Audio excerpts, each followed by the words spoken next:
Now, parts of Kenya are caught in the midst of horrendous climate conditions brought on by the worst drought since 2000. VOA's Paul Sisco has that story. Cattle are rapidly dying in Kenya. In August, the authorities announced a plan to buy weak cattle from farmers, have the cattle brought in to depot near Nairobi. The animals are fed and slaughtered with their meat sold to recoup costs. But the scene at the depot now is one of devastation. Too many cattle and not enough water to sustain them. In a recent 10-day period, some 1,500 head of cattle brought to the depot have died. This is a very ugly scene, a very disturbing scene. Mohammed Kuti is Kenya's livestock minister. So far, over 7,000 animals have arrived at this holding ground, of which about 1,500 are dead. These are some of the more gruesome images of a drought bringing death to cattle and widespread thirst and hunger to nearly 4 million Kenyans.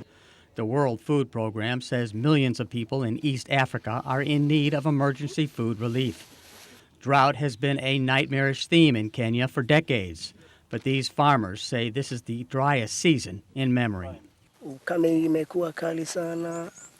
The drought has become unbearable. We have no food, we have no water. It's like having no tomorrow. We don't have our tomorrow. I cannot remember the last time it rained here. The drought has killed almost all our cattle. Kenya's Nobel laureate, Wangari Maathai. And everybody and everything that is living on this country, in this country, is feeding it. Those in Kenya's poorest areas suffer most. And Laikipia, 200 kilometers from Nairobi, the harvest has failed again.